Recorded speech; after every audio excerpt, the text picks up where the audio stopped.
My best friend granted her boyfriend permission to sleep with me behind my back, without ever asking if I was even interested, and I am having trouble explaining why I'm so upset over this.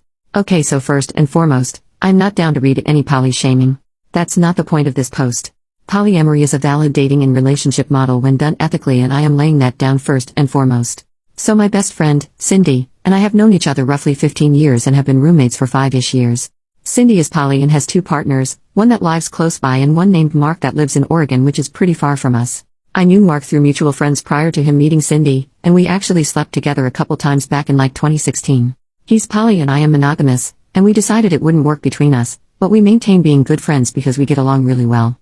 I introduced those two in 2017, admittedly under the "he's poly, you're poly" piss poor attempt to matchmake, and they hit it off. In 2019, Mark had to move to Oregon for work, but they have been making it work via long distance and I am happy for them. So in 2020, I kinda lost my mind. I had to break up with a boyfriend who was in love with someone else. I realized I hated my job. I turned 30 and felt deeply unhappy with where my life was headed. So I decided it was best for me to start living. I quit my job, found a new one that made me happy, and I started to do solo hiking adventures. I mentioned in a group chat that I always wanted to camp in Crater Lake National Park in Oregon, and Mark offered his place for me to stay at and offered to be my hiking buddy. He's into hiking as well. Cindy hates camping, hiking and nature, but was excited for us to have fun and even helped me plan the trip, until 2 weeks ago. Out of nowhere, Cindy was as cold as ice to me. We take turns cooking, and suddenly on her nights to cook she would only make one portion and leave me nothing. She was short in conversation, didn't want to hang out with me in shared areas at all, and just seemed like she was pissed. I asked her if something was wrong, and she straight up ignored me. I went to mutual friends, who said they had no clue that something was wrong. Then yesterday, she invited me to a video chat with her and Mark. They told me they've discussed it, and I have permission to sleep with Mark on this trip. Apparently one of the boundaries in their relationships is neither of us can do anything with either of our partner's friends. Mark mentioned 2 weeks prior that he would be down to sleep with me on this trip if I was down for it, which led to fighting between the two. Mark argued that he already slept with me previously so I shouldn't count, and Cindy was sternly on, "She's my best friend so no." They reached an agreement, and were excited to tell me, and I blew up at them. So many thoughts are swirling in my head right now and I cannot even verbalize all the reasons why I am mad. It's like my best friend and her boyfriend, someone I consider to be a good friend too, view me as an object in some ways but somehow worst. Sleeping with Mark wasn't even a concept to me as he is squarely in the best friend's boyfriend and good friend boxes in my mind. I logged off the chat, told Cindy I was too angry to look at her, and have been at a friend's place for the last day. I need advice on how to convey to them when I am so angry, when I am having trouble coming up with a reason besides blind rage.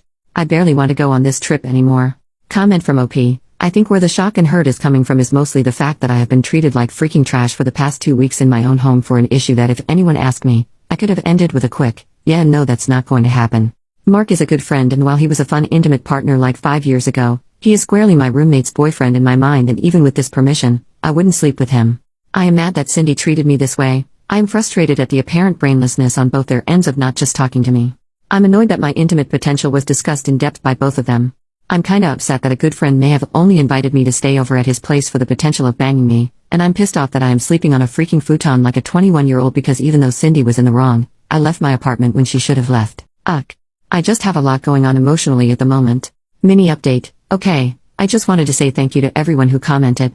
Today has been rough for the most part, but me and the friend whose futon I am occupying got tacos and I got to process this for the better part of my day. My feelings have landed mostly on being upset with Cindy. No matter what drama was going on in their relationship, I was treated like a pariah in my own goddamn home, and that's unacceptable. The annoying part of this is now I am doubting whether or not I would have even considered sleeping with Mark if the situation came up organically. My friend who I am staying at, she's also poly. I am one of the few mono people in my immediate friend group, hence why I was really harsh in my post about not accepting poly hate because those are my people. My friend asked me how I would have preferred this situation playing out. My response was pretty much 1. Cindy not taking out whatever she was feeling on me while they were having their backroom discussion. 2.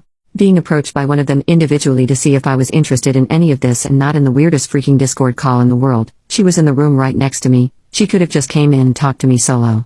If Mark would have asked me, I probably would have run to Cindy being like, "Your boyfriend is hitting on me." I am unsure if that's even allowed. If Cindy would have, Christ on the freaking cross, I am unsure how that would have even gone.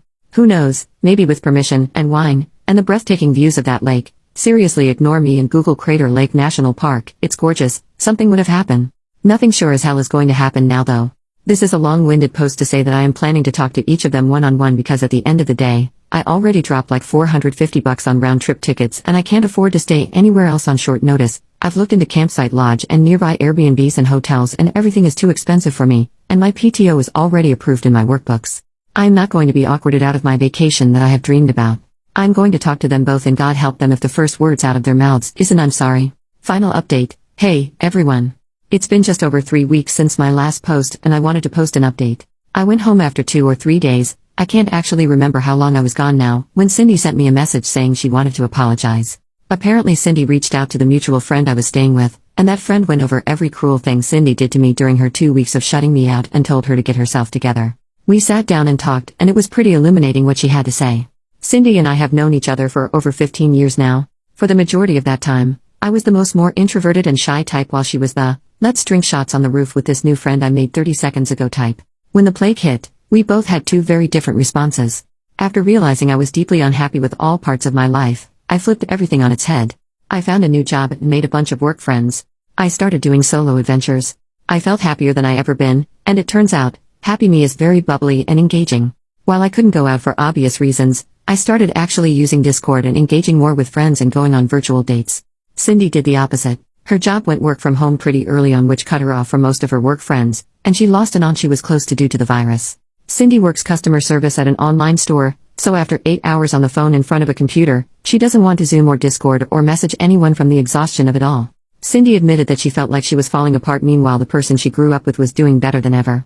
Cindy is not one to express her feelings. She comes from an army what's a feeling family. She decided that best course of action was bury everything in her chest and do nothing about it. Then Mark asked if he could sleep with me, and everything started leaking out. Cindy admitted that rule, "neither of us can do anything with either of our partner's friends," is a bit more flexible than I originally thought, and is more of a "please ask if I am cool with this before you flirt with my friends" situation. Apparently Cindy was cool with the concept of us sleeping together previously. Back in 2019, I was planning a trip to Seattle for the summer of 2020. Mark offered to join me, and we were planning on splitting a 2-bedroom Airbnb. It didn't happen for obvious reasons, but apparently Mark asked Cindy during the planning stage if he could even broach the topic with me, and she was cool with it. Mark, going off how she was previously cool with it, checked in again with her before he was planning on talking to me about it for the most recent trip, and that's when the blow-up happened. Cindy apologized for how she treated me the past 2 weeks and admitted that she felt like she was failing at everything in her day-to-day life, and then felt like she was going to lose her boyfriend to me if something happened between us. I honestly feel like a crappy friend in some sense, because while I knew her depression was flaring up again, I didn't quite realize how deep she was in it despite living together. I did stand my ground on the fact that while her feelings are valid, the way she treated me wasn't, and that type of behavior cannot happen again. She agreed and even invited me to sit in on a session with her therapist. She was already going to cope with the feelings in regards to her very messy family, which I said I would, after she had more solo time to process it. I did end up going on the trip. Mark apologized for blowing up my home with his question, and we had a conversation about how while he is sweet, I really don't see any future where I sleep with him again. He was cool with it and said he was excited to have a good friend come up for nature adventures. I just got home yesterday from my adventures and have been sharing the photos with Cindy for the better part of the day. She thinks the shots are beautiful, and her biggest concern is that I could have hurt my lungs since it was pretty smoky out there on one of the days I was out there due to wildfires in Cali. So, that's basically it. Thanks for all your comments.